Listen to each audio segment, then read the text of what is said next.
Hey there, my name's Anna Thornton, and I never thought I'd be telling this story. It's not easy to relive the moment your own sister tries to break you in front of a courtroom full of strangers. My sister Lila didn't just betray me, she took my journal, the one place I poured my heart out, and set it on fire right outside the courthouse doors. She said it was to teach me to stay quiet before I could speak my truth about the organization I built from the ground up, Hearthaven. Lila wanted to shame me, to make me feel like I was nothing before I even stepped foot in that courtroom. But what she didn't know, what she couldn't have seen coming, was that the woman I love, Harper, the one Lila laughed off as a nobody, was about to walk through those doors wearing a judge's robe. And when Harper took the bench, Lila's smug smile vanished like it had never been there at all. I can still smell the smoke from my journal, curling up in the humid savanna air, the kind of morning where the fog clings to the oak trees like a secret. Lila thought she'd won before the gavel even fell, but she wasn't ready for what was coming. Before I get there, though, I'm curious. Where are you listening from? What's the vibe where you are right now? Drop it in the comments below. Let's share this moment. Because what happened in that courtroom wasn't just about me. It was about the truth fighting its way out, no matter how hard someone tries to burn it down. That morning in Savannah, the air was thick with humidity, the kind that makes your clothes stick to your skin before you even reach the courthouse steps. I'm Anna Thornton, 32 years old, a therapist who spent the last decade helping kids and teens piece themselves back together through trauma. My organization, Hearthaven, is my life's work. A safe space for young people to find their voice when the world tries to silence them. I'm not flashy. You'd probably spot me in a simple blazer, my brown hair tied back, clutching a silver pen my dad gave me before he passed. It's my anchor, a reminder of the man who believed in me even when the rest of my family didn't. My sister Lila is the opposite. At 36, she's a real estate lawyer who walks into every room like she owns it. Picture her in a tailored navy suit, blonde hair swept up, her smile sharp enough to cut glass. Lila's built a career on control, charming clients, bending rules, and always coming out on top. Growing up, she was the golden child, the one our mom, Margaret, bragged about at every family dinner. Margaret's got this way of looking through you, like you're not even there, and that's how she's always looked at me. Lila learned that trick early on. I climbed the courthouse steps, my heels clicking on the old stone, trying to steady my nerves. This wasn't supposed to be my fight. I was just here to defend Hearthaven, the nonprofit my dad inspired, the one Lila was trying to steal. But as I crossed the marble lobby, I felt those familiar eyes. Family, old neighbors, people who knew the Thorntons, watching me like I didn't belong. At the check-in desk, the clerk handed me a badge. I clipped it on, then froze. In bold letters, it read, A. Nothing. Not Thornton. Nothing. My stomach twisted. Across the room, Lila caught my eye, raised her phone and snapped a photo, her lips curling into a smirk. Margaret stood beside her, arms crossed, looking anywhere but at me. I could almost hear Lila's voice from years ago when she tore up my childhood drawings in front of her friends, laughing, "Why do you even try, Anna?" This badge wasn't a mistake. It was a message. And I was starting to realize this wasn't just about Hearthaven. It was about erasing me. The courtroom doors swung shut behind me with a heavy thud, like the world was locking me in. I took a seat near the back, smoothing my blazer, trying to make myself small. The badge, A. Nothing, still hung on my chest, its edges sharp against my fingers when I touched it. I shouldn't have been surprised. Lila had always known how to twist the knife, but nothing could have prepared me for what she did next. The room was all polished wood and cold light, the kind of place that makes you feel exposed no matter where you sit. I was here to defend Hearthaven, the nonprofit I'd poured my soul into, the one Lila was trying to claim as her own. She'd convinced our mom, Margaret, and half the town that she was the brains behind it, that I was just a dreamer who got lucky. I told myself I was only here to set the record straight, to protect the kids who needed Hearthaven. But deep down, I knew this was about more than that. This was about Lila proving I didn't matter. The judge hadn't arrived yet. Lila's lawyer stood, adjusting his tie with a practiced flick, his voice smooth as he addressed the room. Your Honor, before we proceed, we'd like to provide context about the individual contesting this case. He clicked a remote, and a screen lit up on the far wall. My breath caught. There, blown up for everyone to see, was my face, tired, caught mid-step in the lobby, the badge A. Nothing glaring in bold letters. Below it, a slide with words from my journal, the one Lila had burned.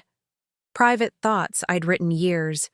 Ego twisted out of context. I'm not enough. I'll never be enough. The lawyer's voice dripped with pity. This is Anna Thornton, who inserted herself into this proceeding uninvited, with a history of emotional instability. Gasps rippled through the room. A juror shifted uncomfortably. Someone whispered. My nails dug into the bench, but I didn't move. I wouldn't give Lila the satisfaction of seeing me crack. She sat at the front, legs crossed, her navy suit, pristine, watching the screen like it was her masterpiece. The lawyer clicked again, pulling up a document, a psychiatric report from 2018, stamped with the logo of a Savannah hospital. Miss Thornton was admitted for severe emotional distress, he said. We question her capacity to manage an organization like Hearthaven. My heart pounded so loud I thought the room could hear it. That report wasn't what they made it sound like.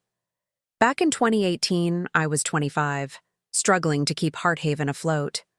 Lila had come to visit, all smiles, promising to help. But one night, after an argument about the nonprofit, she locked me in our family's garage during a freezing winter storm. I banged on the door for hours, my voice hoarse, my fingers numb. When I finally got out, I was shaking so badly, a neighbor called an ambulance. Margaret drove me to the hospital herself, whispering, Don't make a scene, Anna. Lila was just upset. They kept me for 48 hours, wrote up a report, and sent me home. No diagnosis, no treatment, just silence. Until now. I blinked at the screen, my throat dry. Something was off. The timestamp on the photo of my badge said it was taken at 6:45 a.m., before I'd even arrived. I'd parked at 7:30. I checked the time on my phone while sipping coffee in my car. Lila had faked it. She hadn't just humiliated me. She was framing me. The lawyer kept talking, but I barely heard him. My eyes drifted to a man in the back corner. Ethan Brooks, I'd later learn. He wasn't taking notes, wasn't whispering, to anyone.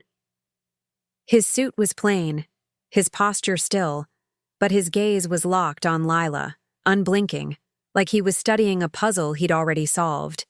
He didn't look like a reporter or a lawyer. He looked like someone waiting for the right moment.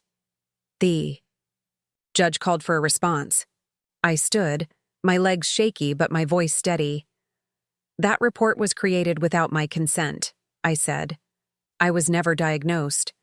I was locked in a garage by my sister, left to freeze, and my family called it a prank. The real instability is pretending. That didn't happen. A murmur ran through the room. Lila didn't look at me. She didn't need to. She knew I'd feel her victory in the silence. As the session broke, I stepped into the hallway, the marble cold under my feet. Lila brushed past me, her perfume sharp and heavy. You shouldn't have come, Anna, she whispered, her voice low, like a blade wrapped in silk. One signature, and I can have you locked up for a psych eval. Think about that. She didn't wait for a reply, just walked away, her heels clicking like a countdown. I stood there, my hands trembling, the weight of her words sinking in. This wasn't about Hearthaven anymore. This was about making sure I disappeared.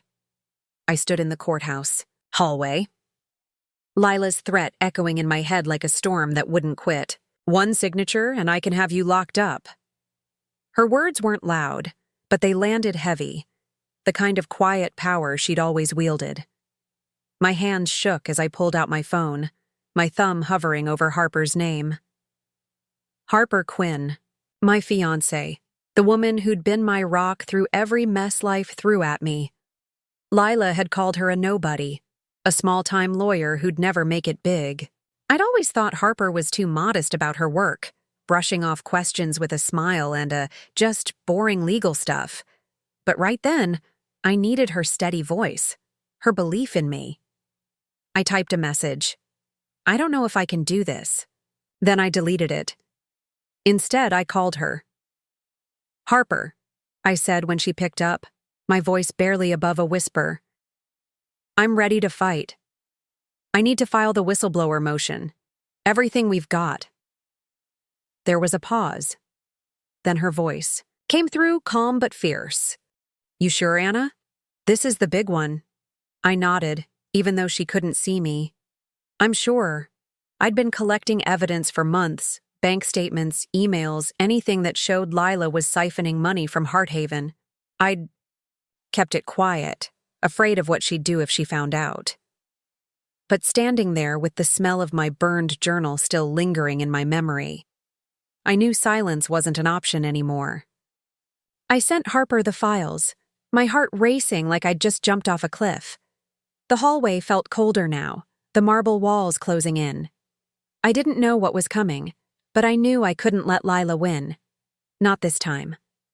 Back in the courtroom, the air had shifted. The whispers were louder, the tension thicker, like everyone could feel something was about to break. Lila sat at the front, her posture perfect, but her fingers tapped the table, a tiny crack in her armor. The judge still hadn't returned, and the clerk was shuffling papers, looking nervous. Then Ethan Brooks, the man I'd noticed earlier, stood up. He moved with a kind of quiet purpose, his plain suit doing nothing to hide the authority in his steps. He approached the bailiff, handed over a sealed envelope, and spoke in a low voice. The bailiff's eyes widened, and he nodded, passing the envelope to the clerk. The clerk cleared his throat. Your Honor, we've received an urgent submission from the Office of the Federal Inspector General. The room went still. Ethan stepped forward, his voice even but cutting. I'm Ethan Brooks, federal investigator. This evidence pertains to the misuse of protected medical records in this case, specifically Exhibit 12A, the psychiatric report used to discredit Anna Thornton. Lila's head snapped up, her eyes narrowing. Ethan didn't flinch. We've traced unauthorized access to Miss Thornton's records through a breached courthouse database. The login credentials belong to someone in this room. He paused, his gaze settling on Lila. Lila Thornton. A murmur erupted. Lila's lawyer leaned in, whispering frantically, but she waved him off. This is ridiculous, she said, her voice sharp but unsteady. You can't just waltz in here with accusations. Ethan tapped the envelope. This isn't an accusation. It's a federal offense. You accessed sealed HIPAA-protected records to fabricate a narrative. We've been tracking your activity for months, Miss Thornton, ever since irregularities in Hearthaven's finances raised red flags. Lila's face tightened, but she didn't respond. For the first time, she looked small, like the room was shrinking around her. The judge called for a recess, but before anyone could move, the double doors swung open. The court officer's voice boomed. All rise for the Honorable Judge Harper, Quinn presiding. My heart stopped. Harper? My Harper? I turned, and there she was, striding in, her black robe flowing, her face calm and unreadable. The woman who'd made me coffee that morning, who'd kissed my forehead and told me I was stronger than I knew, was now climbing the bench, her presence commanding the room. Lila let out a sharp, disbelieving laugh. You've got to be kidding. Me, she muttered, loud enough for the front rows to hear. Her lawyer grabbed her arm, hissing, Quiet. But Lila ignored him. This is a joke, right? Her fiancé gets to play judge now? Harper didn't even glance at her. She settled into the chair, adjusted her glasses, and spoke, her voice steady as steel. Miss Thornton, I filed a recusal from all personal affiliations weeks ago. My assignment today was cleared through the clerk's office. If you have objections, file them properly. Now, shall we proceed? Lila sank back, her lips pressed tight, the confidence draining from her face. I couldn't breathe. Harper hadn't told me, not a word. All those nights I'd vented about Lila, she'd listened, nodded, but never hinted she might end up here, holding the gavel. Harper turned to the clerk. Please enter Exhibit 9B into the record, a full audit of Hearthaven's financials and related nonprofit activities. The screen flickered to life again, this time with rows of numbers, dates, and company names. Harper's voice was a scalpel, precise and unflinching. According to this report, $600,000 was funneled from Hearthaven through shell companies, Brightleaf Ventures, Coastal Trust, and Magnolia Holdings, all traced to accounts controlled by Lila Thornton. These transfers occurred during years when Anna Thornton's portion of the funds was frozen, used as collateral for private debt clearance without her consent. Lila opened her mouth, but no words came. Her lawyer rubbed his temples, all ready, bracing for the fallout. Harper continued, her tone unwavering. The court also received a notarized letter from the late William Thornton, Anna and Lila's father, dated 6 months before his passing. She held up the document, its wax seal glinting under the lights. It states that Hearthaven was Anna Thornton's creation, her vision, her work. Lila was presented as its face solely to secure donor confidence, a decision Mr. Thornton deeply regretted. The room was silent, the kind of quiet that feels like the world holding its breath. Lila's eyes darted to the exits, but there was nowhere to go. Harper's gaze stayed forward, never once meeting mine. The court finds substantial cause to pursue a civil breach inquiry under Fiduciary Violation Code 42.7c, she said. This matter is referred to the Department of Justice for further investigation. Lila flinched, her hands gripping the table. Harper stood, nodded to the clerk, and left the bench as swiftly as she'd entered. I sat there, my heart pounding, my mind racing to catch up. Lila's empire of lies was crumbling, not because I'd screamed or fought, but because the truth had finally found its voice. And Harper, my Harper, had given it a stage. The courtroom emptied slowly, the sound of shoes on marble and muffled voices fading like a storm moving out to sea. I stood at the base of the courthouse steps, the Savannah sun breaking through the morning fog, casting long shadows from the live oaks lining the street. My hands were steady now, but my heart still felt like it was catching up. Lila was gone. Out of the courtroom, out of Hearthaven, and, for the first time in my life, out of my head. The judge's ruling had stripped her of every claim to my work, referred her to the Department of Justice, and left her exposed, not as the untouchable lawyer she'd built herself to be, but as someone who'd gambled on lies and lost. Lila never apologized. A week later, she held a press conference, her voice polished but hollow, blaming miscommunications and a challenging family dynamic for the mess. She didn't say my name, didn't mention Hearthaven, just spun a story about needing time for personal growth. I could have gone on air, set the record straight, maybe even written a book like some people suggested. But I didn't. I was done letting Lila's noise drown out my truth. I wanted to build, not tear down. Hearthaven became my focus. The court ordered full restitution. Every dollar Lila had siphoned was clawed back, the shell companies shut down, the contracts voided. I walked through the renovated center one morning, the smell of fresh paint and cedar filling the air. The walls were a soft blue now, waiting for the artwork of the kids who'd soon call this place home. I touched the door frames, the window ledges, the bulletin board where we'd pin up schedules and dreams. For the first time in years, I didn't brace myself for what might be around the corner. There were no shadows left to dodge. This was mine, not just on paper, but in my bones. One afternoon, I stopped by the art room. A group of teens was there, led by a new volunteer, a bright-eyed college kid named Sarah.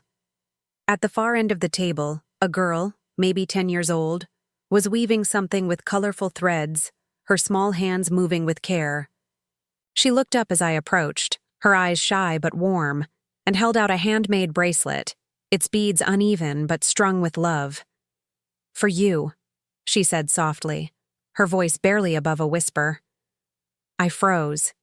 Years ago, I'd made something like it, for Lila, a clumsy little gift after she'd won a debate trophy in high school. I thought it was a way to show I was proud of her, to bridge the gap between us. She'd laughed, tossed it in the trash, and said, "Anna, nobody wants your weird crafts." Now, here was this girl, offering me something so similar, not out of pity or expectation, but because she wanted to. I took the bracelet, its warmth lingering from her hands. "Thank you," I said, my voice catching. She smiled, her face lighting up. "I make them when I feel safe," she said. "Maybe you need to feel safe too." I nodded, swallowing hard. Maybe I did. That bracelet became my new anchor, a reminder that healing doesn't always come from the people you expect. Sometimes it comes from a child's kindness, from a moment so small it fits in your palm. I saw Harper once after the ruling, just once. She came to Hearthaven, standing quietly as we watched the staff set up easels for an art class. She didn't bring flowers or grand gestures, just her steady presence. "Do you want me to stay?" she asked, her voice gentle. I took a deep breath, the bracelet snug on my wrist. "I think I need to figure out who I am when I'm not fighting," I said, "even if it's just for a little while." She nodded. No argument, no pressure, just a soft touch on my shoulder before she left. I loved her for that, for knowing some things need to be rebuilt alone.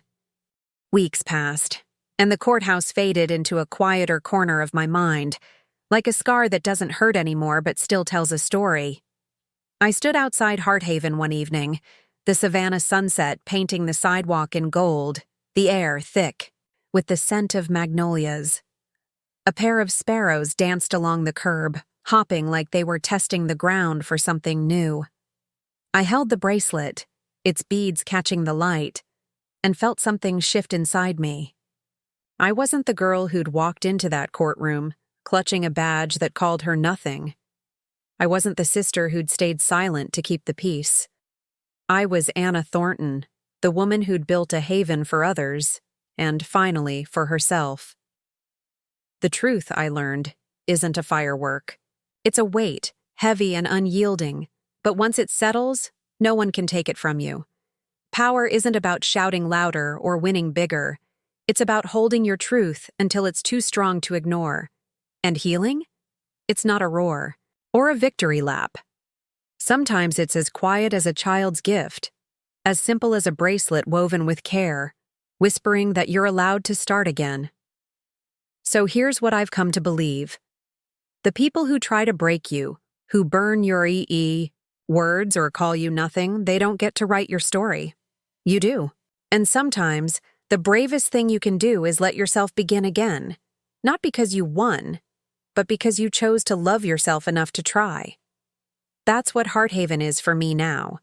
A place where broken things find their way back. One stitch, one bead, one heart at a time.